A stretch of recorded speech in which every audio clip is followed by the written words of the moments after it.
Sean todos ustedes bienvenidos a esta a esta jornada de trabajo el día de hoy. Mi nombre es Connie. La mesa del día de hoy consta de dos ejes. Por una parte tenemos las perspectivas feministas en salud y ciencias de la tecnología en los medios de comunicación masivos. ¿Cómo vamos a trabajar en esta jornada? Vamos a tener las siguientes reglas. Cada ponente tendrá 10 minutos para presentar su ponencia. A 2 minutos de concluir la ponencia, yo les daré una alarma de alerta para que vayan concluyendo su exposición. Solo podrá intervenir un ponente. Para los asistentes, si tienen alguna pregunta, por favor, les pido que la ingresen en el chat. Nosotros al finalizar todas las ponencias vamos a dar lectura de las preguntas. Por favor, no olviden poner a qué ponencia va a dirigir. Para el registro, al final de las presentaciones, el equipo técnico pasará un formulario para su registro. Es necesario que no se olviden de hacer su registro, ya que de estos listados les entregarán los certificados. Vamos a iniciar con la primera ponencia del día de hoy, que estaba enmarcada en el eje de perspectivas feministas en la salud y ciencia, que está con el siguiente tema: el aborto entre los dos debates, movilización para la legalización del aborto en Argentina entre el 2018 y 2020, por Chantal Medici. Tiene la palabra la expositora. Hola, sí, buenos días. ¿Puedo presentar una material que tengo para compartir? Claro. Bueno, un momentito, por favor.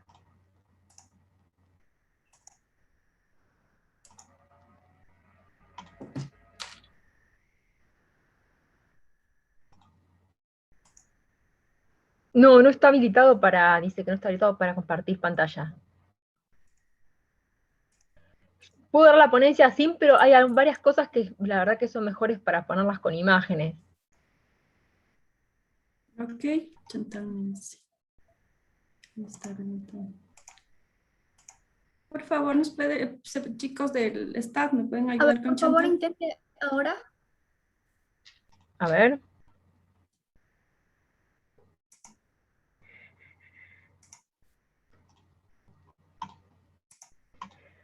Creo que está bien, ¿no? Perfecto. ¿Lo están viendo? Eso sí. El modo presentación está acá, si no me equivoco. Ahí va. Bueno, voy a presentar lo más rapidito que pueda esta presentación que me queda un poco larga, el aborto entre los debates. Yo voy a contar un poco cómo fue la movilización feminista por la legalización de la interrupción voluntaria del embarazo en Argentina entre 2018 y 2020. Esto es el primer debate, que no sé si ustedes recordarán, se dio en 2018 el primer debate parlamentario, y entre el 2020.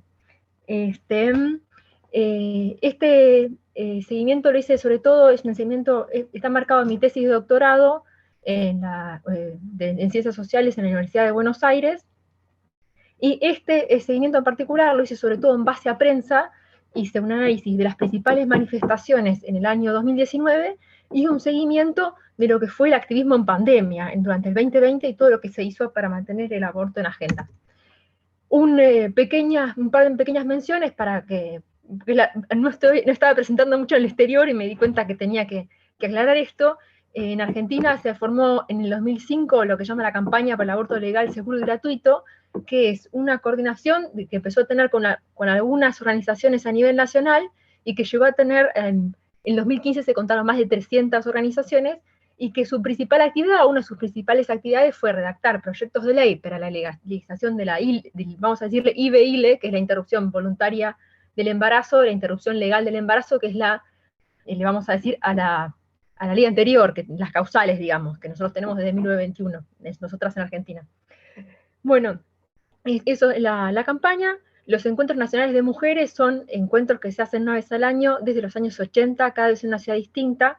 Lo organiza una comisión organizadora formada por organizaciones, etcétera, y se forman talleres donde se acuerdan talleres donde se pueda discutir. Cualquier mujer puede ir, es gratis. Incluso si contactás a alguna organización podés conseguir un pasaje más barato, y te puedes quedar en bolsas de dormir en una escuela si querés, de forma gratuita.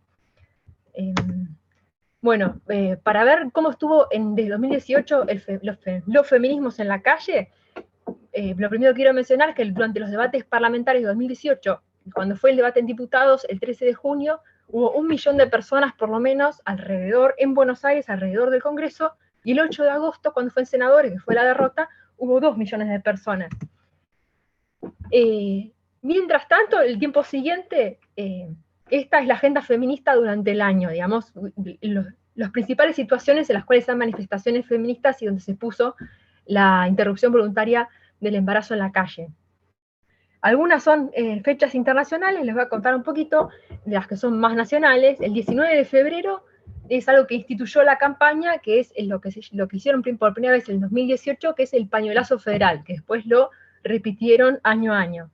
Es una acción que la decidieron que era 19 de febrero, el pañuelazo consiste en que coordinan con organizaciones en todo el país, y al mismo tiempo se hace una manifestación en la cual se levanta el pañuelo en alto, el pañuelo verde, que ustedes deben conocer, que es el símbolo de la legalización del aborto en Argentina. Luego, el 8 de marzo, que bueno, es el paro internacional de mujeres, que viene habiendo manifestaciones enormes, excepto ahora en la pandemia, por supuesto. El 28 de mayo, que es el Día de Acción Global por la Salud de las Mujeres, que es el día que cada vez la campaña presentaba el proyecto. Luego, perdón, me acuerdo de me emociona un poco, es tremendo. Cada 3 de junio, el Ni Una Menos, y el 28 de septiembre, Día de Acción Global por el Aborto Legal y Seguro Gratuito, que es una fecha en la que siempre se hizo mucha movilización. Luego, cada octubre, por lo general, en la fecha del 12 de octubre, que hay un feriado, se hace el Encuentro Nacional de Mujeres, y el 25 de noviembre, cada fecha del Día de Acción Global contra la Violencia contra las Mujeres. Respecto al 19 de febrero, hice un relevamiento de dónde hubo movilización. Esta es la ciudad de Rosario, que es una ciudad bastante grande, no es la más grande de Argentina. Otra cosa que tengo que aclarar, que van a ver a todo lo largo de la presentación, voy a hacer mucho hincapié en que todo esto pasa en toda Argentina, que pasa en ciudades más chicas también. Es porque en Argentina hay 40 millones de habitantes, de los cuales alrededor de un 30% viven en Capital Federal y el conurbano bonaerense. Con lo cual, por lo general, siempre se debate si una demanda, un asunto, es una cuestión urbana de la capital federal y el conurbano, o es una cuestión del país. Así que yo quise hacer mucho hincapié en que había mucho federalismo, como que la demanda estaba presente en todo el país. Entonces, el pañuelazo del 19 de febrero, me tengo que apurar porque estoy un poco lenta, ocurrió en 106 localidades del país, en algunas provincias grandes, en muchas localidades, como pueden ver. 28 de mayo también detecté a través de prensa actividad en al menos 75 localidades en todo el país, con una importante participación también en localidades pequeñas. Esto, por ejemplo, es en Catamarca, que es una provincia chica y que es un poco más conservadora. Este es un mapa georreferenciado de las actividades que encontré para el 28 de mayo. En Argentina, en Patagonia, aclaro que la parte sur es muy despoblada, hay muy poca población, por eso también van a haber menos actividad. Bueno, respecto del 8M, hice un análisis particular que me interesó ver qué organizaciones están formando parte de las movilizaciones feministas. Como es el paro de mujeres, se ve un poco más las organizaciones que forman parte. Y la participación. Respecto a la participación, me interesa descartar, además de que hubo cientos de miles en la capital federal, en Córdoba, por ejemplo, que es la segunda o tercera ciudad más grande del país, con 3 millones de habitantes, 90.000 personas, es un número descomunal. En otras capitales provinciales importantes, un poco más chicas, alrededor de 3.000, 2.000 personas, que son números muy grandes. Algunos de esos, como Jujuy, son lugares que son más bien, creemos que son más bien conservadores, y también cientos de personas en lugares más chicos. La demanda de la IBE estuvo presente en 17 de las 24 provincias y la capital federal, según la prensa. Hay veces que yo sabía que por ahí había organizaciones levantándola, pero por ahí la prensa no lo cubría. Y estos son los tipos de organizaciones que estaban en la calle. 20 centrales sindicales o seccionales locales, 14 organizaciones de profesionales, 33 de sindicatos docentes, estatales y prensa. Bueno, ustedes pueden ver 22 de industria y servicios, 12 de organizaciones territoriales y barriales, organizaciones de derechos humanos, partidos políticos, y 19 organizaciones y coordinadoras feministas y agrupaciones de género. Con lo cual, lo que quiero decir es que hay una construcción muy transversal, ¿no es cierto? No es que solamente convocan los feminismos y se suman masivamente mujeres sueltas o algo así, sino que hay una construcción transversal a través de todas las organizaciones que hay movilizadas. Bueno, este es un pequeño cuadro en todas las provincias, marco donde se levantó la IBE. Esto es un pequeño recorrido que no voy a abundar mucho. Bueno, respecto del Ni Una Menos, el 3 de julio de 2019, también destaqué una participación muy importante, en 35.000 en Córdoba, que es un número bastante descomunal, y esto es donde encontré datos acerca de la participación. La demanda de IBE, de la legalización voluntaria, de la interrupción voluntaria del embarazo, estuvo presente en 9 provincias. Respecto del Encuentro Nacional de Mujeres de 2019, fue uno de los más masivos que yo llegué a ver, posiblemente el más masivo, o uno de los más masivos, con 200.000 personas en la ciudad de La Plata, que marcharon después de los encuentros y los talleres. Se hace una gran marcha, y que levantó la interrupción voluntaria del embarazo como una de sus principales consignas.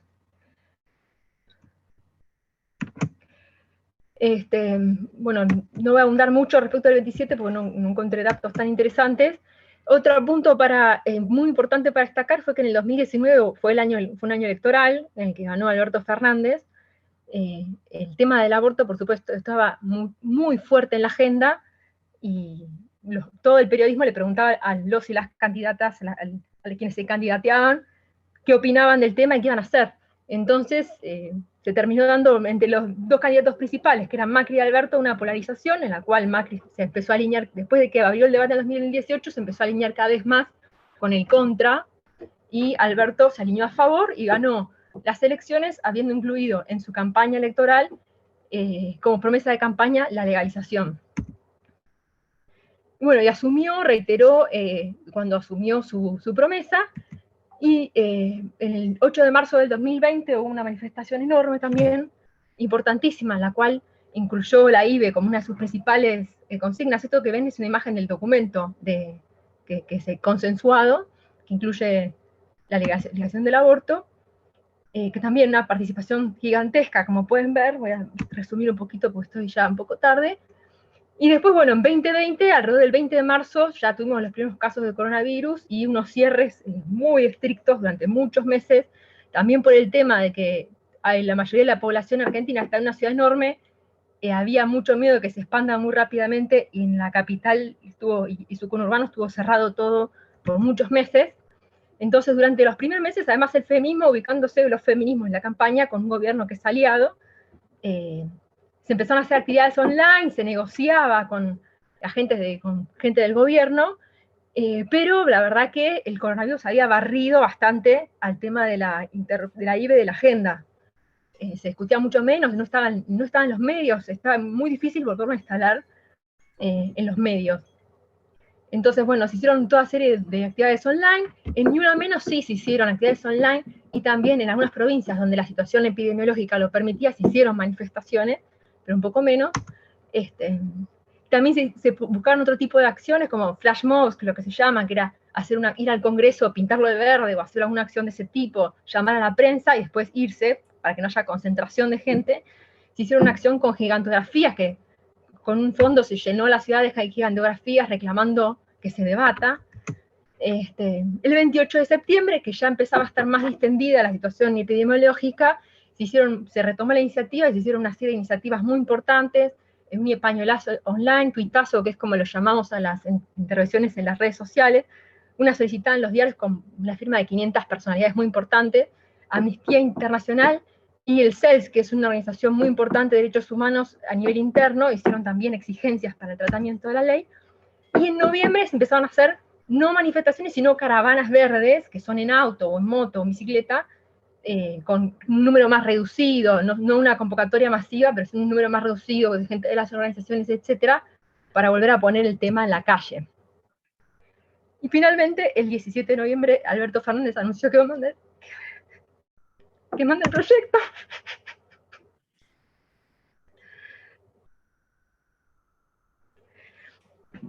Y bueno, perdón, acá estamos así. Y, y luego,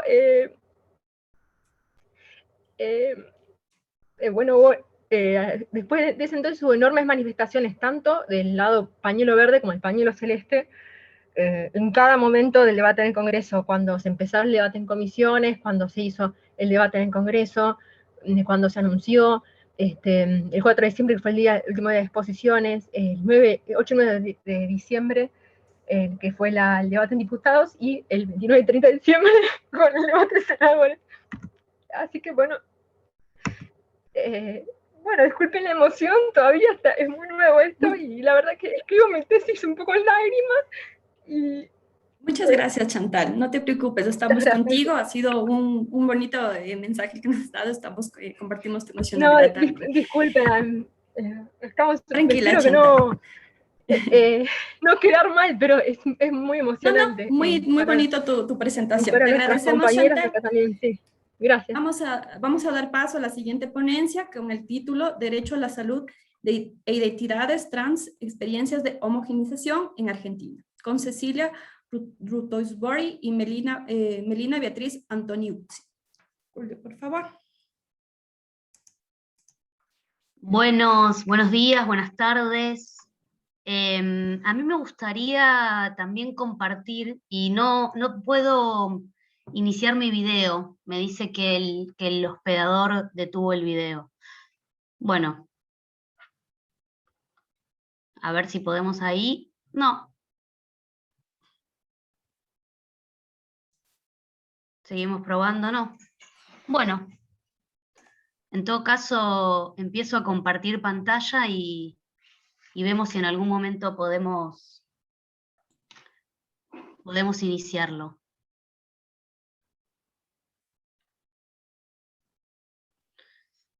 ¿Se ve bien ahí?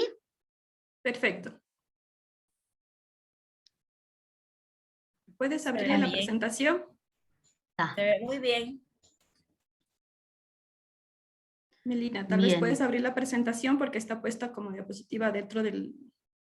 Sí, ahí, espera un segundito que estoy buscando la función que no la encuentro aquí. A ver ahí. Porque justo está, ahí está. ¿Se ve bien ahí? Sí, perfecto. Empecemos. Perfecto. Entonces. Bueno, ¿qué tal? Saludo nuevamente. Mi nombre es Melina Antoniuzzi. Junto con Cecilia Rustoiburu vamos a hacer esta presentación. Hablamos desde Mar del Plata, desde Argentina, provincia de Buenos Aires. Y en esta oportunidad vamos a compartir un trabajo que ya hace un tiempo venimos haciendo. La ponencia que presentamos se llama Derecho a la Salud e Identidades Trans, Experiencias de Hormonización en Argentina. A ver si, un segundito, a ver si, ahí está. Ahí va, porque justo me estaba tapando el cuadrito. Bueno, como decía, nos sumamos a la emoción de la compañera que habló anteriormente, también por este logro que hemos conseguido con la lucha y la militancia de los feminismos acá en Argentina. Y también sabemos que es una experiencia absolutamente particular la de Argentina en relación a la ley de la interrupción voluntaria del embarazo. En este caso lo que vamos a hacer también es remarcar esto en relación a lo que tiene que ver con las identidades trans. En principio, comentarles muy brevemente el contexto legal y sanitario de la Argentina. En Argentina tenemos un sistema de salud que se divide entre el sistema público, el sistema de seguridad social, estamos hablando de las obras sociales, y el sistema privado. Dentro del sistema público vamos a distinguir 3 niveles de atención. El primario, que son las salitas de los barrios, digo, para que nos podamos ubicar. El segundo nivel de atención, que son por ahí patologías un poco más complejas, pero que no requieren internación. Y el tercer nivel de atención. Es dentro de este sistema de salud que estamos también haciendo este trabajo sobre hormonación de personas trans y travestis en Argentina. Y otra de las particularidades que sí también nos interesa resaltar tiene que ver con la ley de identidad de género, que bueno, por ahí algunas compañeras lo sabrán, y lo vamos a remarcar también, la Ley de Identidad de Género en Argentina, sancionada en el 2012, también producto de la lucha colectiva de los feminismos, los movimientos de derechos humanos y del colectivo travesti trans, garantiza el reconocimiento de la identidad de género autopercibida y el acceso a la salud integral. Esto es un concepto importante para nuestro trabajo. Estamos hablando de la hormonación y las modificaciones corporales, sin la necesidad de ningún diagnóstico y algún peritaje médico, algún peritaje psicológico, psiquiátrico, y también sin la necesidad de un cambio registral. Esto nos enorgullece muchísimo cada vez que compartimos con colegas internacionales o en algunos ámbitos por fuera de la Argentina, porque inicia dos procesos dentro de nuestro país. Por un lado, despatologiza la identidad trans. ¿Qué significa esto? Que portar una identidad trans, disidente, sexo disidente, no implica necesariamente tener una enfermedad mental. Digo que no estamos patologizando la identidad autopercibida, y también lo desjudicializa. ¿Qué significa esto? Que con la sola voluntad de la manifestación de pertenecer a una identidad distinta a la asignada al nacer, se inicia todo un proceso que tiene que ver con la hormonación, el cambio de DNI, las modificaciones corporales, o algunas personas deciden no iniciar ninguna transformación en términos hormonales, solamente autopercibirse de esa manera. Bueno, en esta oportunidad, si bien este es un trabajo que, como digo, hicimos acá con mi colega Cecilia Rustiiburu, es un trabajo que parte, digamos, de un proyecto bifacultad, la Facultad de Humanidades de la Universidad Nacional de Mar del Plata y la Escuela Superior de Medicina. Trabajamos ahí sociólogas, historiadoras y también personal de salud, médicos y médicas generalistas que trabajan con personas trans. En ese proyecto Bifacultades priorizamos el intercambio y el diálogo interdisciplinario, y lo que hacemos es, como decía, problematizar este acceso a las hormonas. En este caso en particular vamos a presentar 4 niveles de análisis. Vamos a trabajar con experiencias de hormonación en Argentina a partir de entrevistas que hicimos de personas de 20 a 49 años, y que tienen identidades de géneros distintas, variadas, más flexibles. Entrevistamos a varones trans, a mujeres trans, también tenemos personas no binarias masculinas, personas travestis y personas que se definen en términos de lo femenino, pero no se identifican ni con hombre ni con mujer. El primer nivel de análisis con el que trabajamos fue las experiencias en el sistema de salud, tanto público como privado. Una de las cosas más importantes que pudimos ver ahí tuvo que ver con que no podemos dar cuenta de una oposición directa entre lo público y lo privado. Sí, lo que vemos es que dentro del sistema público hay una situación de accesibilidad integral. Lo que sí hay es una red que garantiza el acceso a estas hormonas y a controles de salud más integrales en lo que tiene que ver con las personas trans. Recordemos esto, dentro del programa provincial de salud, en este caso estamos hablando desde la provincia de Buenos Aires, lo que se hace es el Estado entrega las hormonas, como decía, sin ninguna situación previa de patologización ni de judicialización de esa identidad. Acá rescatamos uno de los testimonios con las personas que trabajamos. Mauro, de 29 años, que es un varón trans, y hace 13 años que está en testosterona. Lo que nos planteaba es que antes la ley de identidad de género era un desastre, nunca fui al médico. Marcela, que fue la primer doctora que me hizo un PAP, ¿bien?, a la que le tuve confianza como para yo dejarme hacer ese estudio, y me costó. Estamos hablando de una persona que hace 13 años que está en testosterona y que no se había hecho ningún control de salud. Entonces, acá volvemos a remarcar esta idea de la red que se genera con los propios profesionales de la salud que participan de este programa de hormonación. El segundo nivel de análisis tiene que ver con las estrategias de acceso a las hormonas.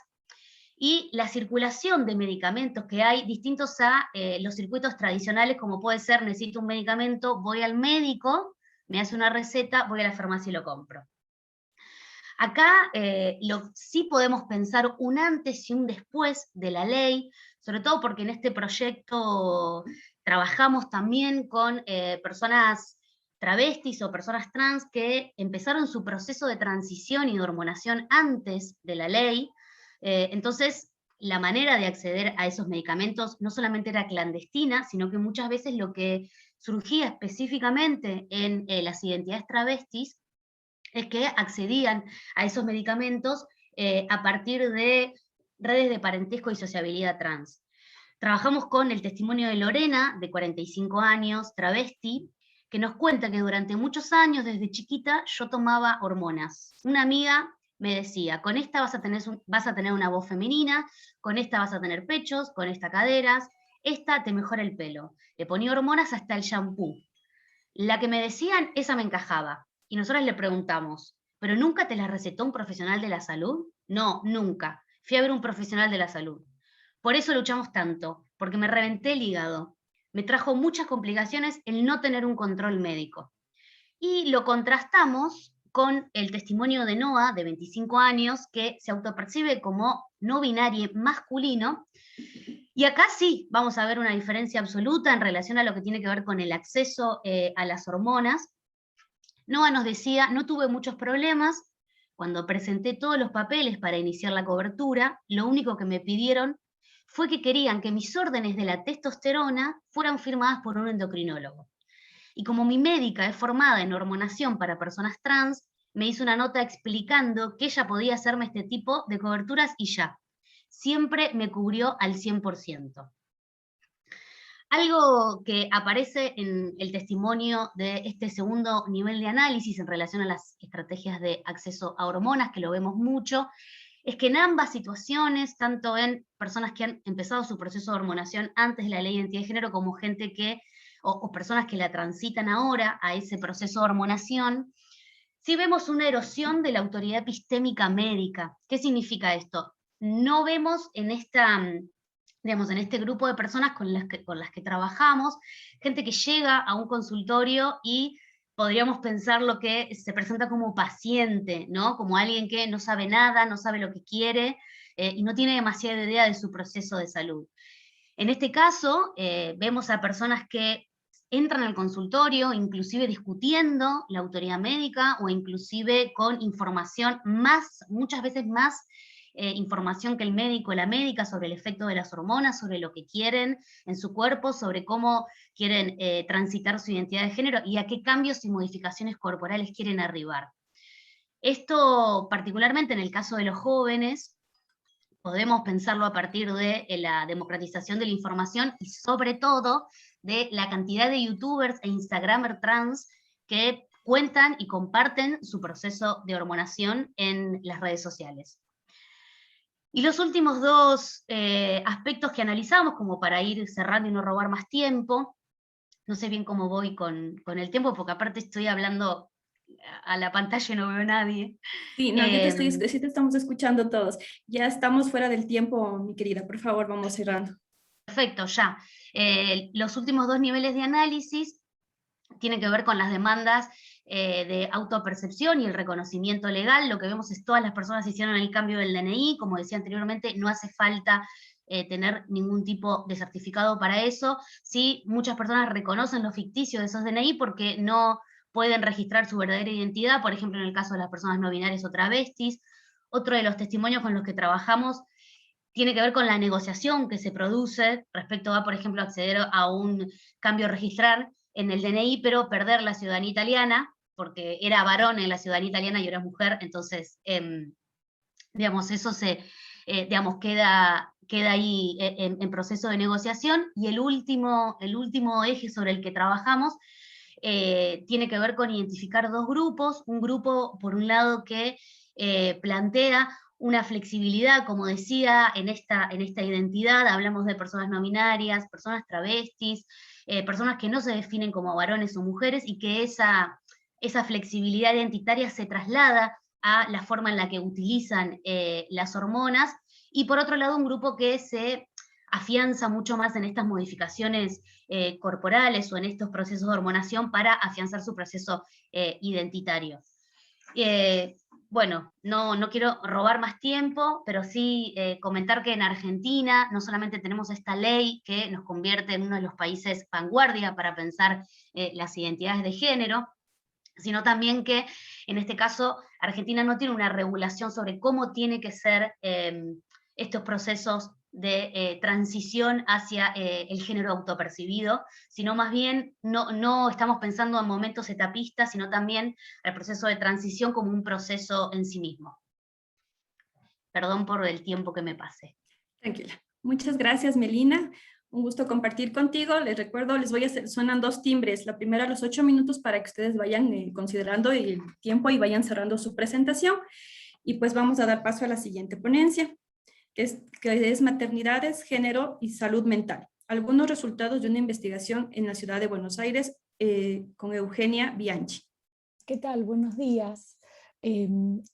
¿Podría abrir y compartir la pantalla? Claro, ya le ayudo, por favor. Ahí vamos. Compartir. Lo voy a dar así. Ahí estamos. Bueno, suscribo a lo que dijeron mis compañeras antes que yo, sobre todo la presentación de Chantal tan emocionada, pero también quiero detenerme un minuto a felicitar a Cecilia y su colega porque es realmente muy interesante lo que están investigando y sobre todo están dándole un lugar a varones trans que en general son menos transitadas las experiencias, ¿no? Así que, bueno, vamos a iniciar con el PowerPoint. Yo me ceñí a los requisitos de formato, ¿sí? que tenía la presentación.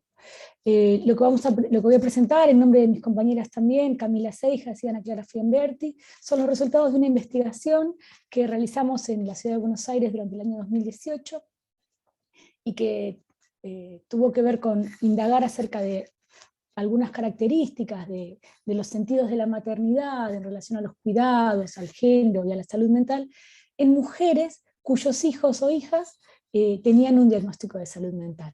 Así que vamos a pasar, bueno, como les dije, es realizado en la ciudad de Buenos Aires, y muy brevemente menciono que tuvo que ver teóricamente con la integración de aportes, por un lado, de lo que es la sociología del diagnóstico y la sociología del tiempo, pero digamos, inscritos en una perspectiva de género. Como un anticipo muy sintético, menciono que las conclusiones marcaron que el diagnóstico de salud mental de los niños, niñas o adolescentes incidía tanto en lo vincular, en lo laboral económico, en lo afectivo, en las concepciones acerca del tiempo y las actividades, y en el cuidado corporal y personal de sus mamás, de sus madres, de las mujeres madres, como así también en sus proyectos a futuro. Teníamos un interés muy particular, que era que desde la perspectiva de género buscábamos con esta investigación contribuir a comprender de una manera más acabada, más en línea con una aproximación compleja y profunda, qué sentidos estaban asociados a la maternidad en mujeres madres que, como decíamos, tienen un hijo, una hija, un adolescente que porta un diagnóstico de salud mental, y cómo ese mismo diagnóstico tuvo o tenía incidencia en las prácticas de cuidado y en la vida cotidiana, no solamente de las familias en sentido amplio, sino también de las mujeres en particular, de las mujeres madres en particular. Para eso destaco algunas coordenadas analíticas en las que no me voy a explayar. No tuve oportunidad de preguntarles si estas presentaciones van a quedar en algún lado para que podamos revisar las de las compañeras que han también enviado las suyas, pero bueno, ojalá así sea. Decía, algunas coordenadas analíticas tienen que ver con la manera en que nos aproximamos a las afecciones en salud mental, a la manera en que articulamos la noción de subjetividad a partir de algunos autores y de algunas perspectivas, y también cómo pensamos el cuerpo. Como les dije, no voy a detenerme para poder avanzar en la presentación, pero invito, si es posible, a que quienes tengan interés puedan mirar después la presentación. En cuanto a la metodología, realizamos un diseño descriptivo, cualitativo, donde hicimos entrevistas en profundidad, varias, a 3 mujeres madres, y a 3 mujeres madres de niños, niñas o adolescentes con diagnóstico de salud mental que se encontraban bajo tratamiento al momento de las entrevistas, y a 4 profesionales, psicólogos y trabajadores sociales, que digamos, participaban digamos, que realizaban su actividad profesional en el mismo hospital en el que se atendían estos niños, niñas o adolescentes cuyas madres asistían a las terapias o los acompañaban a las terapias. Como estrategia principal utilizamos las historias de vida, como les decíamos, basadas en la técnica de entrevista semiestructurada, que completamos con registros de campo, de algunos aspectos no verbales. Esto constituyó uno de los hallazgos de la investigación. No estaba planificado tener en cuenta algunas cuestiones no verbales, y sin embargo, a partir de los registros de campo aparecieron como una regularidad, y la pudimos incorporar a las conclusiones. Algunos de los tópicos que trabajábamos en las entrevistas eran hacer énfasis en los relatos de las mujeres acerca de cómo fue el proceso de diagnóstico de sus hijos o hijas, qué actividades y prácticas cotidianas y de cuidado realizaban, qué sentidos le otorgaban a la maternidad, y también una serie de aspectos vinculados al tiempo propio y a las relaciones de ellas mismas fuera de la familia. También incluimos una pregunta que es una pregunta recurrente en nuestras investigaciones, y es la pregunta por el futuro de ellas, por el futuro de sus hijos, qué percepciones, qué sentidos le otorgan a esta dimensión. Con respecto a los profesionales, no utilizamos la estrategia de vida porque nuestro objetivo tenía que ver con diversificar los datos, e insisto en la palabra diversificar, no se trataba de contrastar en términos de ninguna verdad que hubiese que develar, sino de diversificar los datos, y los tópicos tenían que ver básicamente, y en términos generales, con el diagnóstico y el tratamiento, con los cuidados y la maternidad. Algunos resultados, menciono primero los ejes y señalo al azar algunos resultados de cada uno para no demorar. El primer eje tiene que ver con la modificación en la vida cotidiana y las prácticas de cuidado. El segundo eje tiene que ver con la salud mental, las mujeres madres y las desigualdades. El tercer eje tiene que ver con los cuerpos en particular. Y el cuarto eje, que como les decía, les anticipaba hace un minutito nada más, fue un eje que constituye un hallazgo, sí, constituye un emergente de la investigación, no había sido planificado en algunos aspectos de este eje, es el que tiene que ver con las subjetividades y sentidos del ser madres. Hago un pequeño paneo para ir cerrando. Con respecto al primer eje, al eje 1, notamos una invisibilización de cuidados, algunos más visibles que otros, por eso está con la barra, una cierta modificación en rutinas y prácticas cotidianas a partir de los diagnósticos en sus hijes, un permanente movimiento de organización y desorganización del tiempo, donde el diagnóstico en salud mental es el ordenador primario de la cotidianidad, es el que da el tono en esa organización o desorganización. Un concepto muy interesante que quizás no podamos expresarnos demasiado en este momento, pero que es la idea de si tenían tiempo para mí. Es una categoría que han utilizado otras investigadoras y que quisimos poner a prueba en relación a las historias de vida de estas mujeres. Tener o no tiempo para mí, en este caso muy vinculado al cansancio, a la sobrecarga, las dificultades para tener un tiempo para mí. Sigo con el segundo eje, aunque quedan algunos otros, pero sobre salud mental, mujeres, madres y desigualdades, digamos, aun cuando es un estudio muy pequeño en términos numéricos, sí como regularidad aparece que tener un hijo o una hija con diagnóstico de salud mental ha implicado una profundización de la desigualdad para estas madres, y que esa desigualdad impacta en sus cuerpos, en sus sentires, en su planificación a futuro. Mayoritariamente han tenido que abandonar un empleo formal, precisamente por todo lo que el eje 1 implica, ¿sí? Por la modificación de la vida cotidiana. Eso es una regularidad que hemos encontrado, y que para quienes estén interesadas, en otra investigación que hicimos en otro contexto con otra colega, es algo que apareció en las dos investigaciones, y lo vamos a ver a la tarde, si nos encontramos allí. Con respecto a los cuerpos, hay una somatización del ejercicio del cuidado, las madres reiteradamente señalan un abandono de prácticas de cuidado, incluyendo de cuidado de salud, a partir del diagnóstico de sus hijos. A la vez hay una cierta noción, sobre todo en los profesionales y las profesionales entrevistadas, del hijo como una prolongación corporal, donde digamos, la diferenciación entre cuerpos no siempre es del todo prístina, digamos. un sostenido, digamos, irregular deterioro y descuido físico, a veces trasladado a lo psíquico, y aquí aparece la medicación psicoactiva, que las 3 madres mencionan a estar utilizando como un tapón de las inequidades, ¿no? Frente a toda esta situación del eje 1, del eje 2, del propio eje 3, la medicación psicoactiva.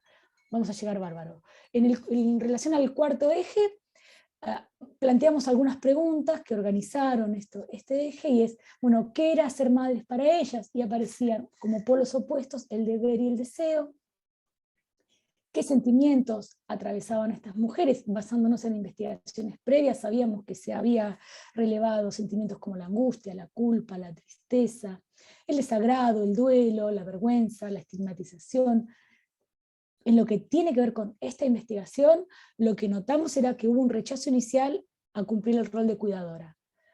Un rechazo también al diagnóstico en el primer momento, pero luego de pasado ese momento, y habiendo, ¿cómo decirlo?, abrazado el rol de cuidadora, sí hay una sistemática mención al cansancio.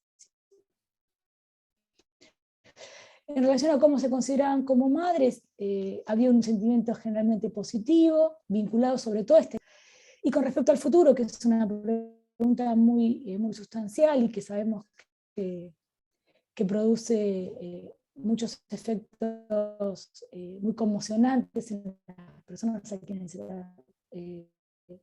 hacemos esa pregunta, notábamos que no había una proyección, o si la había en un futuro muy lejano, y que simultáneamente, simultánea quizás contradictoriamente, todas tenían un interés en alguna actividad. Podían tener hipotéticos, pero que no había, si la había en relación a un futuro muy lejano. Creo que llegué bien con el tiempo, agradezco. Voy a mirar el chat ahora a ver si hay algún o consulta. Muchas gracias. Muchas gracias, Eugenia. Un gusto contigo. Estamos justo en el tiempo. Sobre tu consulta de las ponencias, sí va a haber un repositorio en donde van a estar todas las ponencias que hemos recibido para que las personas puedan revisar. A continuación, vamos a seguir bajo el mismo eje de perspectivas feministas en salud, con diferencias de sexo de los parámetros antropométricos clásicos y de la presión arterial, y de las relaciones entre ellos en una población sana sin tratamiento farmacológico, con Daisy Marcano.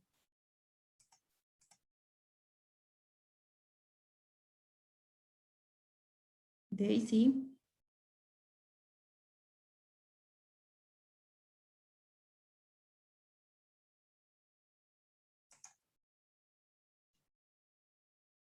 Creo que no le tenemos a Daisy.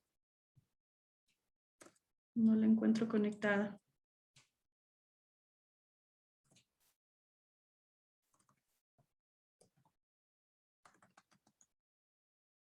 No, no contamos con Daisy. Vamos a continuar con la siguiente panelista, que es con el tema bajo el mismo eje de perspectivas feministas en salud, que es Mujeres y Docencia, Desgaste Emocional en Tiempos de Pandemia, con Joana Mercedes Cabrera Vintimilla, José Paul Cale Lituma. ¿Tenemos a Joana? Sí, buenos días. ¿Cómo está? Aquí me encuentro. No sé si hay la posibilidad de prender la cámara y me permitan compartir la presentación, por favor. Claro, Joana, ya le ayudo. Gracias.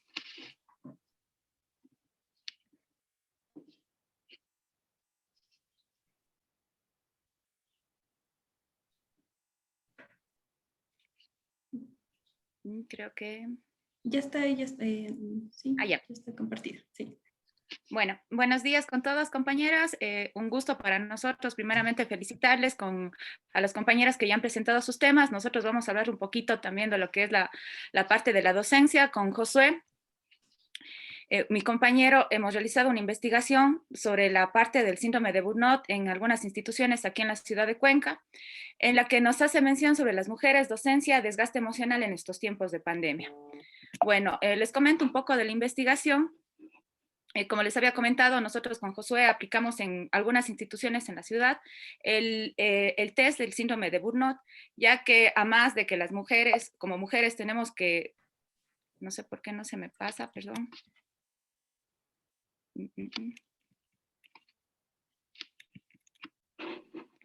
unos problemas técnicos. Ya. Nosotros habíamos comentado, como les había comentado, nosotros aplicamos el test del test del síndrome de Burnout aquí en Cuenca en 2 instituciones, ¿sí? La cual contaba con algunos docentes, en su mayoría mujeres, y les vamos a hablar sobre lo que es la educación 2020-2021. Primero queremos partir que en el 2020, por el hecho del confinamiento, tuvimos una educación netamente virtual. Por el tiempo de la pandemia, la mayoría, creo que en todos los países, estuvimos en confinamiento, en hacinamiento. Y en el Ecuador se dio que nosotros, por el COE, que es el organismo, el ente que hace referencia, es el Comité de Operaciones de Emergencia, decretó que el 16 de marzo del 2020 no se podía tener clases presenciales. En cuanto al Ministerio de Educación en el Ecuador, se solicitó un plan de contingencia al que hacía referencia a que nosotros como docentes deberíamos organizar diferentes actividades para que los niños no se queden sin una atención en cuanto a la educación desde el hogar. Sin embargo, esto causó, como les habíamos comentado, ya, ¿qué pasó en cuanto al rol de la mujer en la desigualdad de género? Según la Organización Internacional del Trabajo, según las investigaciones revisadas para el documento que estamos realizando con Josué, el 76.2% de las horas de trabajo no son remuneradas. Y esta cifra aumentó al triple aquí en el Ecuador, al menos, por el hecho de que se le cargaba demasiadas cosas a más del horario laboral, del trabajo, como nos habían comentado las compañeras que hicieron esta investigación con nosotros, se les cargó a un triple en cuanto al rol y las actividades que tenían que desenvolverse aquí en el hogar, ¿sí? A más de sus clases virtuales, ellas nos comentaban que tenían que dar diagnósticos, como les vamos diagnósticos de los estudiantes, como se les va a comentar a continuación. En cuanto a otra de las investigaciones sobre la Secretaría General de la Organización de los Estados Americanos, hace referencia a que la sobrecarga del trabajo que realizan las mujeres, las docentes, porque en su mayoría aquí en el Ecuador, de los 10.000 docentes o de los 10.000 docentes que hay, unos 8.000 debemos ser mujeres, tienen una sobrecarga laboral, ya que se sigue comentando o se sigue evidenciando, y creo que no es solo en el Ecuador, sino en varios países de Latinoamérica, que a más de tener el rol como docente, tienen el rol de las actividades que se consideran en el hogar. Y bueno, Rodríguez 2020 hace relación a que además como les había comentado, de que las mujeres tienen que desenvolverse como docentes, se les atribuye el cuidado en el hogar, las tareas de los hijos, las actividades, lo que desemboca en grandes desigualdades de género, ¿sí? En el Ecuador era muy normal, creo que algunas personas se van a sentir identificadas, porque la mesa del comedor ya no era un lugar donde se comía normalmente, sino era el lugar donde se recibían clases los niños. Encima la docente tenía que estar dando clases, encima tenía que estar revisando las tareas, viendo que los niños se conecten. Entonces hubo una saturación, una sobrecarga en el rol de la mujer en cuanto a la educación y en cuanto al hogar, ¿sí? Entonces eso es una realidad que nos comentaban las compañeras durante el estudio. Y bueno, ¿qué tendió a hacer esto? En la salud, todo esto, esta sobrecarga repercutió en la salud de los docentes, en la salud de las docentes. Comenzaron los problemas emocionales, ya que las actividades sincrónicas no solo eran actividades sincrónicas, sino también eran actividades asincrónicas, ¿sí? El hecho de reuniones, antes, por ejemplo, decían las compañeras, yo solo me dedicaba a dar clases en la parte presencial, sin embargo, ahora eran reuniones por parte del Ministerio de Educación, eran reuniones por parte de la comisión, reunión por el equipo, y no eran en horarios determinados, sino eran en horarios que se podían acomodar todos. Entonces, lo que causa saturación, y nos comentaban esto las compañeras al momento de aplicarles la entrevista, las conversaciones, las entrevistas, las encuestas y el test del síndrome de Burnout. Otra de las repercusiones que se causa es el trabajar en horarios extenuantes, más de 8 horas diarias.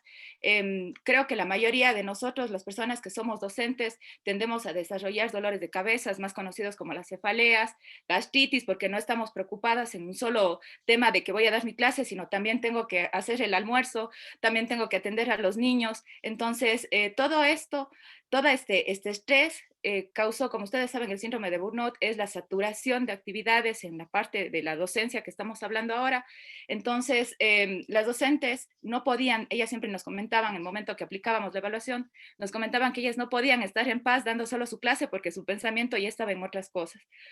Otra de las afectaciones que tenemos como docente o que tuvimos es la tortícolis, el hecho de que por más pausas progresivas o pausas activas que tuvimos aquí en el Ecuador, que nos daban cada vez estos seminarios, estos talleres, uno ya tendía a desarrollar, creo que la mayoría que trabajamos en la computadora ya tenemos hasta cifosis, por el hecho de estar todo el tiempo en la computadora, y son realidades que nos están pasando. Entre otras de las alteraciones tenemos el agotamiento laboral. Uno duerme pensando, yo me acuerdo alguna vez una compañera decía que ella dormía pensando en las actividades que tiene que hacer mañana, que mañana me levanto a las 7, mañana tengo que trabajar con este grupo de guaguas, porque no es solo una vez que se conectan a un solo horario, sino se dependía muchísimo de que los papitos podían en la mañana, otros papitos podían al mediodía y otros papitos podían conectarse a las clases a las 4 de la tarde. Entonces eso preocupaba además a las docentes porque querían hacer alguna compra, pero ya tenían que regresar a casa para poder conectarse con sus niños, lo que genera este tipo de estrés. El agotamiento laboral creaba en los docentes situaciones limitantes y afectaba la parte psicoemocional.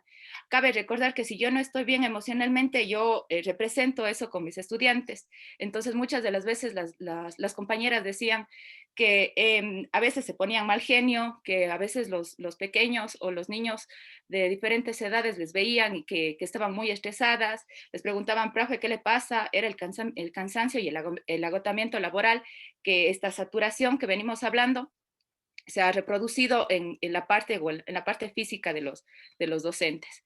Ahora, las docentes nos comentaban en esta investigación que estábamos realizando con Josué cuáles son las implicaciones del trabajo o cuáles son las obligaciones que ellas tenían, a más de la carga del hogar, también tenían en la carga de lo que son las exigencias del Ministerio de Educación. Una de las actividades que ellas tenían que realizar al principio del año, que han venido realizando en este tiempo de pandemia, es elaborar un análisis situacional de cada discente, ¿sí? De cada estudiante. Ellas, si tienen 35 estudiantes, pues ellas tenían que realizar una ficha en el campo de educación, como les había comentado, en instituciones, en escuelitas.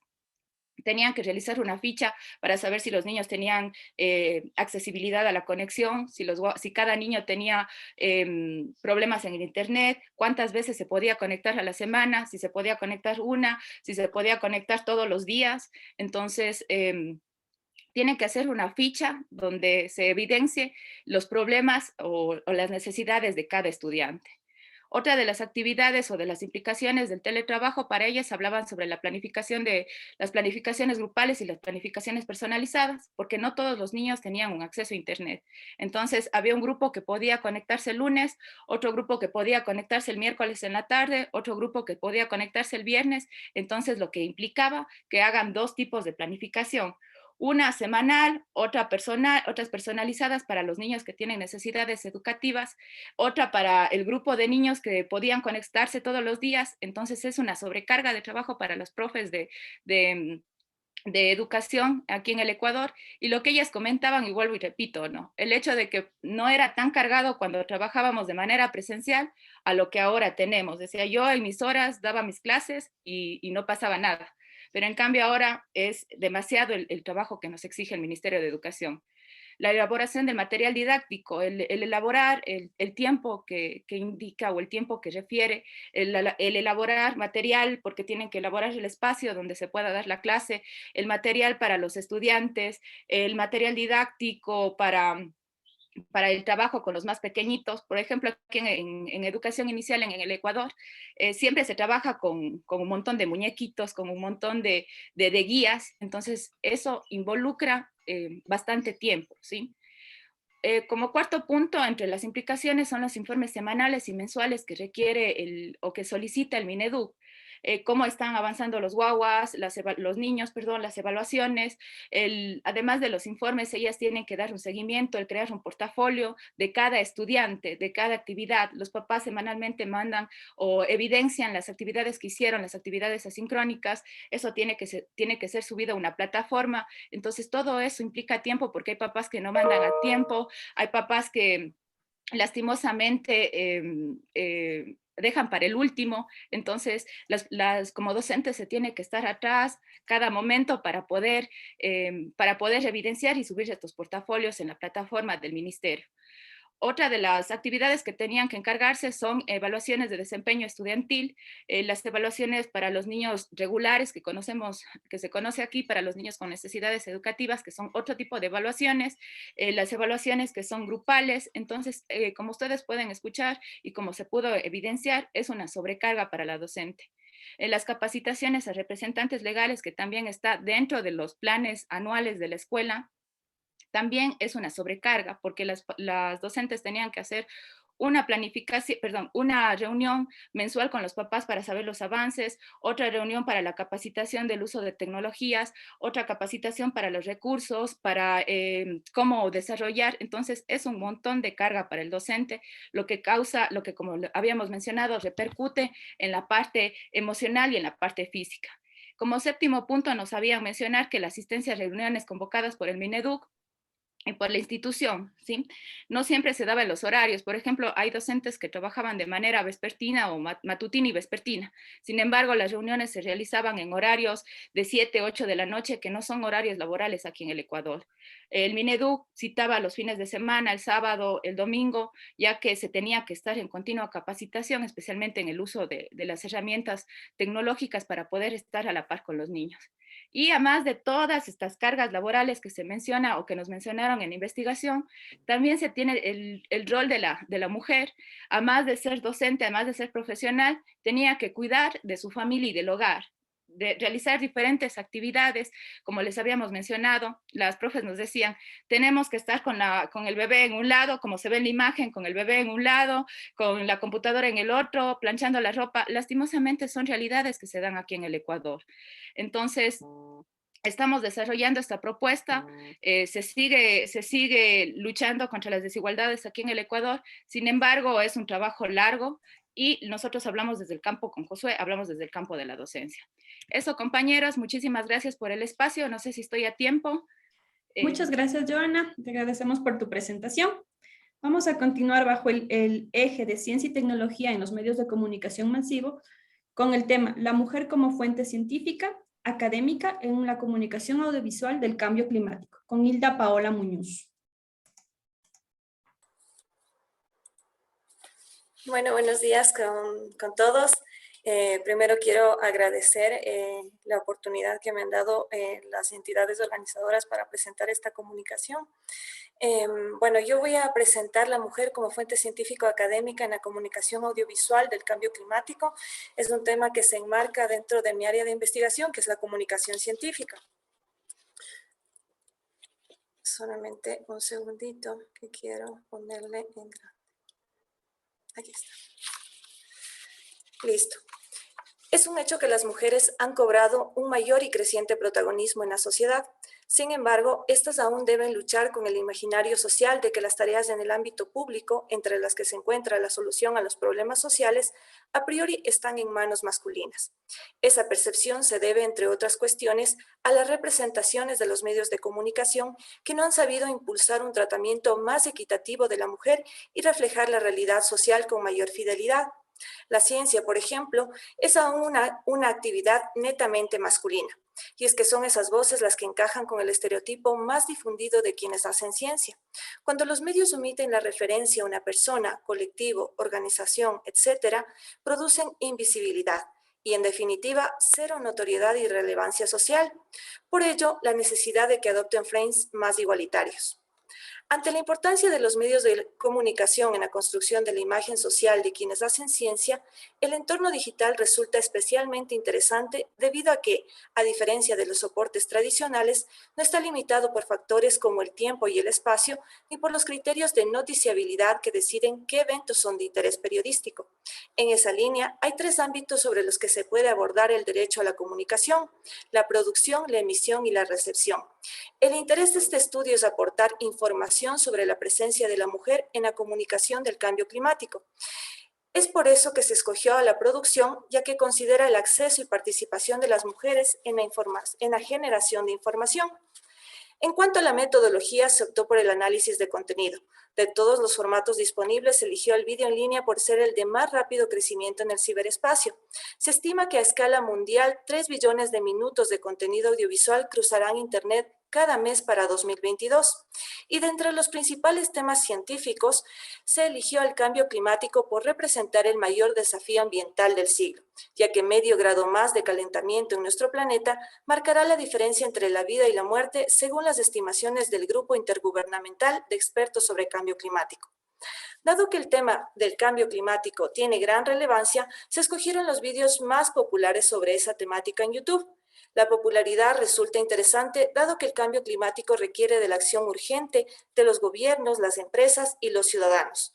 Para seleccionar la muestra, entonces, fue necesario establecer una definición propia de lo que se entendería por vídeo popular, puesto que la mayoría de las investigaciones hablan sobre la viralidad, pero esta no refleja de manera adecuada los procesos de comunicación. Tiene un trasfondo negativo en el que el receptor desconoce las agendas ocultas del mensaje y lo comparte infectando a más personas. De esta manera, se manejó la siguiente definición: vídeo popular es todo contenido cuya difusión crece exponencialmente debido al control del usuario sobre la distribución. Dicho proceso dura un tiempo limitado en el cual se multiplican las visualizaciones, incluso hasta llegar a cientos de millones. El contenido, cuando se comparte, pierde su condición estática, de ubicación, de fondo o ambas, y se constituye en un recurso cultural que sirve para comunicar. Los usuarios no solo comparten el vídeo, sino lo que éste evoca: emoción, valor práctico, rechazo. Finalmente, fueron considerados los vídeos de 1000 o más visualizaciones cuyo proceso de crecimiento era proporcional al alcanzado, ya que un vídeo atrae nuevas visualizaciones en una tasa proporcional relacionada con el número de vistas ya adquiridas. La búsqueda de vídeos se hizo en inglés por cuanto es la lengua materna de más de 360 millones de personas en el mundo y la de otros 500 millones que lo hablan como segundo idioma. En consecuencia, la muestra final quedó en 288 vídeos que fueron analizados por 2 codificadores independientes. Como resultado, el acuerdo intercodificadores mediante la KDE-COEN, una prueba comúnmente utilizada para establecer el acuerdo en el juicio de 2 codificadores, fue superior al 90% para cada variable. La matriz para el análisis de contenido buscó responder a las siguientes preguntas de investigación. ¿Cuáles son las principales fuentes citadas en la comunicación del cambio climático en YouTube? ¿Quiénes son los productores de los vídeos en línea sobre cambio climático? ¿Qué rol ocupan las mujeres científicas cuando participan en un mismo contenido con sus colegas hombres? ¿Y las representaciones del cambio climático abordan sus dimensiones de género? Entre los principales resultados se obtuvo que los políticos, funcionarios o exfuncionarios públicos fueron los más citados. Aparecieron en 126 de los 288 vídeos analizados. Luego estuvieron los periodistas. En los informativos estadounidenses es frecuente que se invite a un periodista especializado a dar una entrevista, siendo este la única fuente en 73 de los vídeos. En tercer lugar se ubicaron los científicos y académicos con 70 apariciones. En cuanto a los productores, el 53% de los vídeos analizados, es decir, 154, fueron producidos por medios de comunicación. El segundo lugar le correspondió a otros, con el 23%. Allí se encontraron empresas, partidos políticos, organizaciones religiosas y otras instituciones que tienen una programación recurrente sobre diversos temas, incluido el ambiental. De ellos, el 21,7% tomó sus contenidos de canales de TV. Además, 17 de los 30 usuarios particulares que difundieron contenidos también los tomaron de medios de comunicación, 16 de canales de televisión y 1 de radio. Es decir, que de los 288 vídeos analizados, 176 o el 61,11% fueron piezas que se emitieron previamente en medios de comunicación. Para completar esta variable en relación con el asunto principal de este estudio, en cuanto a quiénes son las fuentes expertas que comunican sobre el cambio climático, se determinó que los científicos aparecieron en 53 vídeos producidos por los medios de comunicación, con 81 menciones, mientras que las científicas en 17 con 20 menciones, lo que da cuenta de la escasa representación mediática de las mujeres en YouTube. Otro asunto que consideró el análisis fue la representación de las científicas cuando aparecen junto a sus colegas del sexo opuesto como fuentes de información. Esto ocurrió en apenas 8 de los 288 vídeos revisados. Para la codificación se consideraron 3 formas de participación. 1. Rol principal, en el que se muestra a la experta como la principal fuente de información. 2. Rol secundario, cuando el protagonismo lo ocupan sus colegas hombres, y 3, equilibrada, cuando ambos sexos tienen la misma notoriedad e importancia en la información. De esta manera se halló que en 6 de los 8 videos, las científicas tuvieron un rol secundario, en uno un rol principal y en otro una participación equilibrada. Finalmente se revisó si se abordaron las dimensiones de género en la muestra analizada. Tras la revisión se detectó que esto ocurrió en apenas 10 vídeos. 3 trataron las necesidades y vulnerabilidades específicas de los hombres, 4 de las mujeres y 3 de ambos.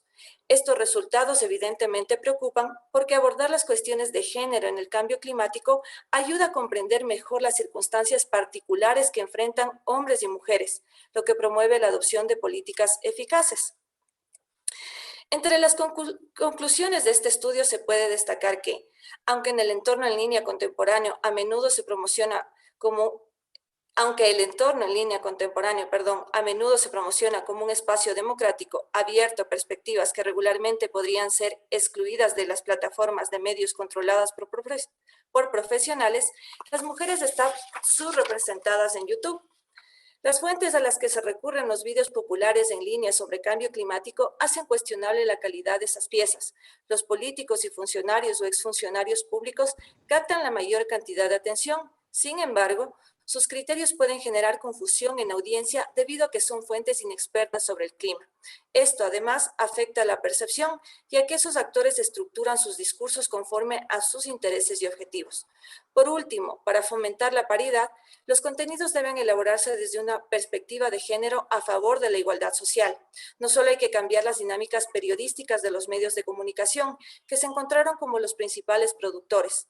Estos no han hecho los esfuerzos suficientes para salir del círculo rutinario de las fuentes de información, ya que recurren en mayor medida a voces masculinas, sino que además las instituciones proveedoras de información, universidades, centros de investigación, industria, etcétera, deben impulsar un tratamiento más equitativo de la mujer.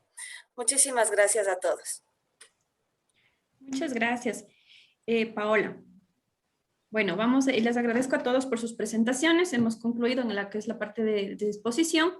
Vamos a continuar con las preguntas que nos han realizado nuestros asistentes al chat. La siguiente pregunta, la primera pregunta que tenemos es de Rocío Jiménez a Mélida.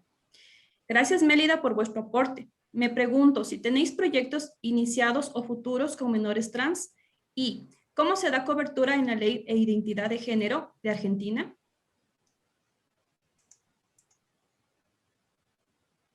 Mélida. Hola, ¿qué tal? Iba a responder yo, Cecilia. Ah, ya, perfecto, Cecilia. No puedo prender la cámara, hablo como en una radio. Bueno, buenas tardes a todas. Bueno, aquí estamos en la tarde. Sí, a la pregunta, gracias por la pregunta. Aquí en la Argentina, la Ley de Identidad de Género reconoce el derecho a las personas trans menores de edad a realizar modificaciones corporales.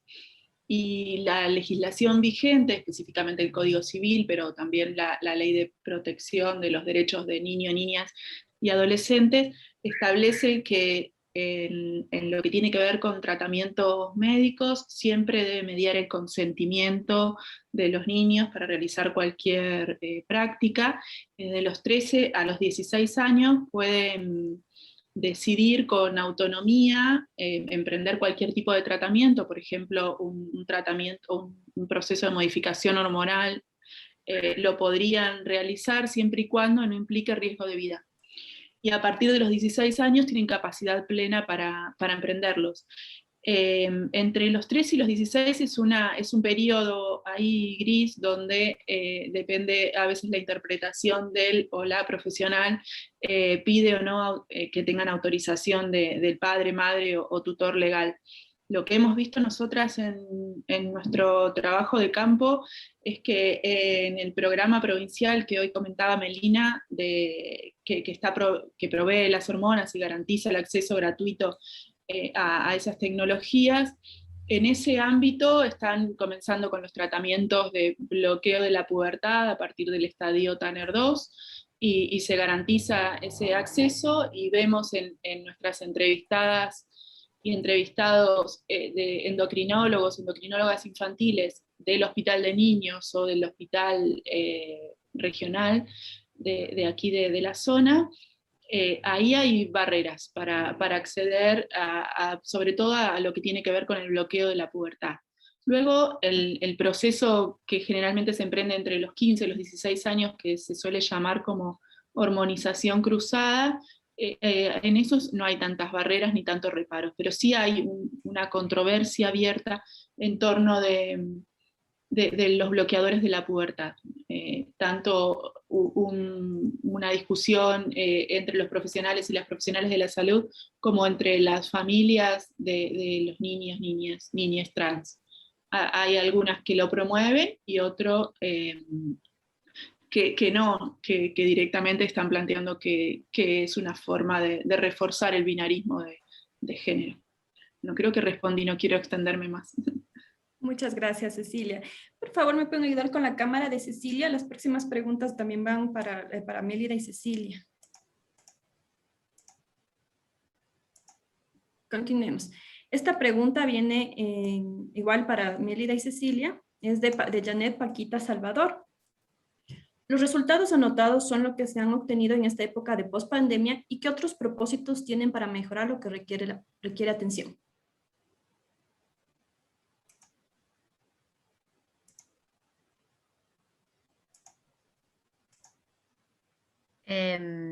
¿Respondes vos, Meli, no? Sí. Sí. Pero ¿cómo era la pregunta? Perdón, porque no la llegué a escuchar. Ya, Perdón. perfecto, la repetimos. Ya, la pregunta Sí, viene favor. de Janet Paquita Salvador. Los resultados anotados son los que se han obtenido en esta época de pospandemia. ¿Y qué otros propósitos tienen para mejorar lo que requiere atención? Bien, en realidad me parece que lo más interesante de este trabajo es que de esta investigación, como decía que es una investigación interfacultades, es que la estamos haciendo con los propios médicos, o sea, el médico y la médica que trabajan dentro del programa de hormonación de la provincia de Buenos Aires, acá en Argentina. Entonces, en principio es un trabajo, como decía, que revaloriza todo el tiempo el diálogo interdisciplinario, y como también trabajamos con entrevistas a endocrinólogas, endocrinólogos, gente de enfermería, de psiquiatría, eso no lo dije al comienzo, de psicología, trabajo social, o sea, todo personal de salud que se desenvuelve en el ámbito de la salud, de la diversidad sexual, por ponerlo de alguna manera, pues también hay debates en relación a eso, a cómo nombrarlo y demás. Es un trabajo colectivo. Me parece desde nuestro trabajo, desde las ciencias sociales, lo que apostamos es a poder, en principio, generar una base de datos que recopile las experiencias de hormonación y de modificaciones corporales, en este caso particular de hormonación, acá en la ciudad de Mar del Plata, para poder generar una base. Y bueno, y después, como sabemos quienes nos dedicamos a la investigación en ciencias sociales, las discusiones que generemos y las bases teóricas y las hipótesis a las que lleguemos son insumos para seguir pensando políticas públicas.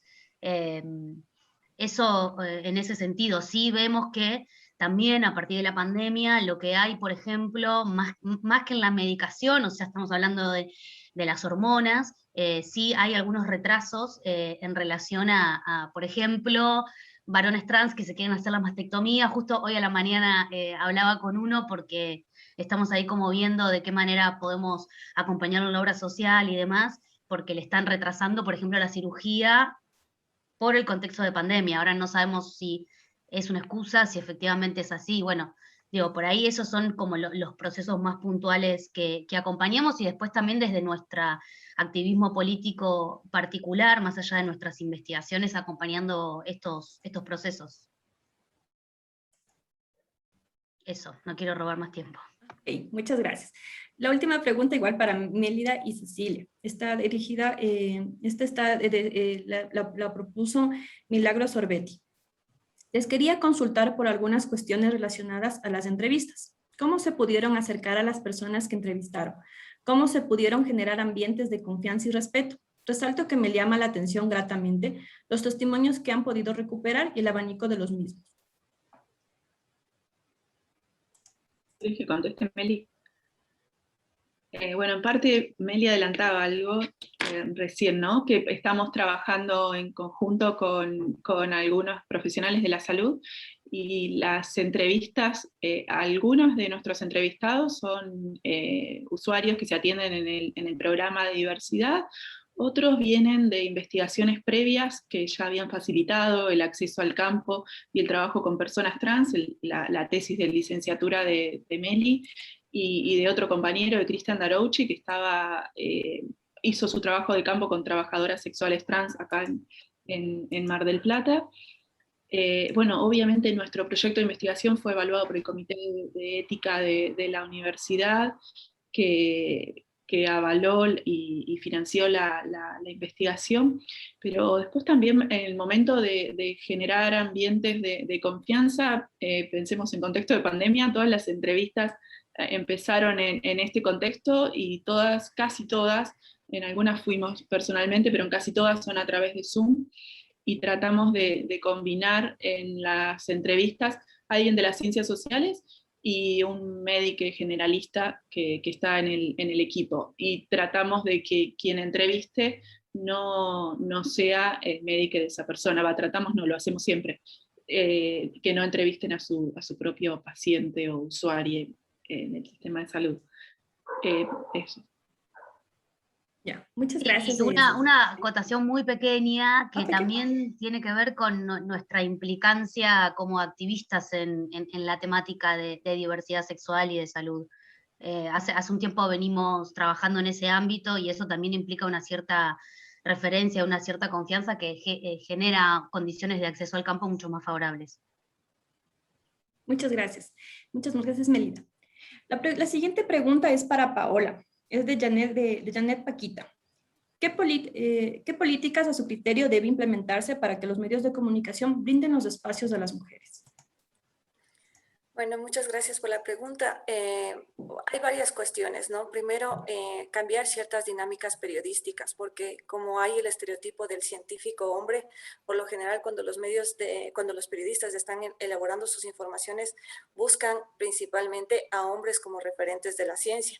Esto también se debe un poco por la forma en que los hombres comunican, porque los propósitos de la comunicación desde la psicología, esto se ha estudiado, cambian de la mujer y de los hombres. Los hombres resultan en la comunicación ser más asertivos, proponen las soluciones, proponen muchas más soluciones que las mujeres a los problemas que se les están planteando. ¿Por qué? Porque buscan de alguna forma posicionarse, ya sea en una posición de poder o de dominio, mientras que las mujeres tienen una perspectiva más bien más comunitaria. Sugerimos las cosas, pero no somos tan contundentes en el momento de la información, y eso a veces se vuelve un revés para las mujeres al ser consideradas fuentes de información. También tiene que ver un poco en el tema de los medios el hecho de que muchos de estos tienen a sus cabezas, tienen como directivos a hombres, ¿sí? Y bueno, de alguna forma no se ve, y también muchos de los periodistas son también varones, entonces no se toman en cuenta las particularidades o el aporte que pueden hacer las mujeres en el tema también de la elaboración de las informaciones y también pues como fuentes periodísticas al dar un mejor y más complementar el retrato de la realidad social que están mostrando. Otra cosa más que no quiero que se me pase es que pues en realidad los científicos, hombres y mujeres, son desplazados de los temas científicos. ¿Por qué? Porque en las dinámicas periodísticas, otra de las cosas que ocurre es que se valen mucho los periodistas de las fuentes de autoridad. En este caso, ante un político, el científico queda desplazado, ¿sí? Por ejemplo, con el cambio climático, ¿qué es lo que pasa? Si hay un político, un asambleísta, el presidente o alguien que hable del tema, pues es una fuente que los periodistas citan y eso queda desplazado y eso desplaza a los científicos que son fuentes expertas sobre el tema. Perfecto. Muchas gracias, Paola. La siguiente pregunta es de Milagros Oberti para Eugenia. Sobre las coordenadas analíticas que no hubo tiempo de ampliar, me llamó la atención la del cuerpo que estaba dividida en 2 vectores. Quizás podrías ampliar un poquito más. Sí, cómo no. En realidad son los desarrollos que habíamos utilizado en su momento durante la investigación al respecto del concepto de cuerpo, como cuerpo significante y como cuerpo activo. En realidad los presentamos en plural, ¿no? Cuerpos significantes y cuerpos activos. Tiene que ver con los desarrollos de Silvia Citro, una antropóloga, y con cuerpos significantes, ella busca dar cuenta, ¿no?, de este entrelazamiento que hay entre dimensiones más perceptivas, motrices, afectivas, que tallan en las experiencias intersubjetivas, ¿no? Y ella lo que plantea es que estas dimensiones más perceptivas, más vinculadas a los afectos, a lo significativo, también pueden inscribirse como constituyentes de una praxis sociocultural. Y con relación a lo que son a lo que es la noción de cuerpos activos, con esto ella busca dar cuenta de que, digamos, de la conveniencia, incluso metodológica y epistemológica, de no entender a los cuerpos como meros objetos que tienen que soportar pasivamente estas prácticas o estas representaciones culturales que lo van modelando, sino que se incluyen y de ahí la dimensión productiva, ¿no?, la dimensión activa, que se incluyen en la producción de sentidos, y que ese papel activo implica una transformación en la vida social. ¿A qué vamos con esto, por ejemplo, como para poder anclarlo en la investigación? No por devastados, por agotados, por sumamente cansados, incluso estéticamente dejados, y acá sigo solamente las referencias que nos han dado las propias madres, no por tener sus cuerpos, todas estas características son cuerpos pasivos. Por el contrario, son cuerpos que siguen proyectando, aún en términos hipotéticos, que se activan en relación, digo, a todas las prácticas que tienen que llevar a cabo cotidianamente y en contextos de mucha vulnerabilidad económica también, ¿no? Entonces me parece que esa es la duplicidad que buscábamos tener con la idea de cuerpo activo, que y que entendemos que en el caso de estas madres se puede pensar, se puede utilizar como disparador. Bueno, gracias. Muchas gracias. Para los asistentes, para todos, en el chat se encuentra en este momento lo que es el link para la asistencia. No se olviden de registrarse, porque es con la información que nosotros vamos a generar los certificados. Tenemos una pregunta para Chantal. Esta pregunta la formuló Milagros Oberti. Si bien el inicio de la campaña data del 2005, hay antecedentes relevantes previos en la lucha por la legalización.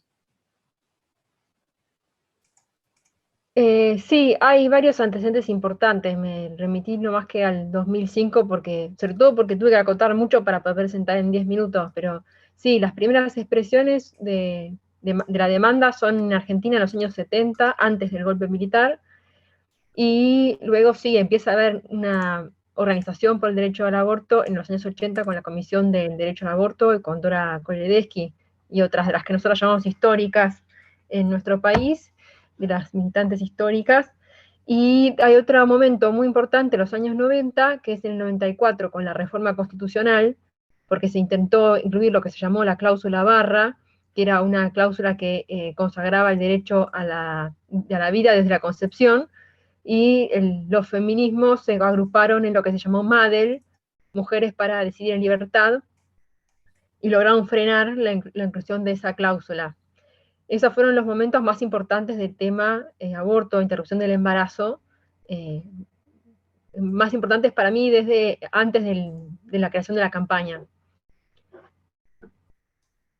Gracias por la pregunta. Muchas gracias, Chantal. De Janet Paquita Salvador para Joana.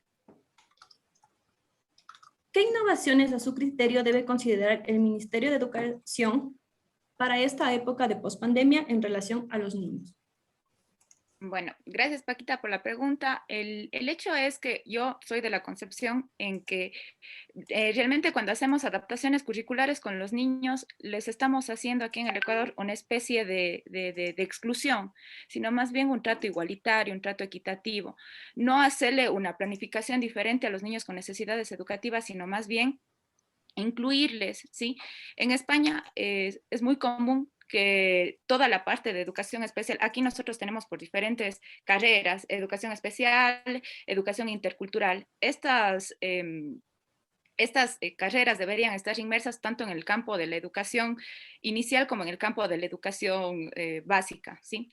Entonces yo considero que para después de post-pandemia, cuando ya regresemos a la normalidad, a la nueva normalidad que decimos, entonces va a ser un golpe muy duro para los chiquitines. Entonces sería lo mejor que podemos hacer es trabajarles de manera igualitaria e equitativa con los niños, ¿sí? Eso, muchísimas gracias por la pregunta. Muchísimas gracias a todos. Ha sido una mañana enriquecedora con todas las ponencias que hemos tenido el día de hoy. Recordarles que están invitados a participar en las otras ponencias, en las charlas magistrales que se dan en las tardes y que el evento estaremos participando, lo que es el miércoles 14, jueves 15 y viernes 16. Esto ha sido todo por hoy.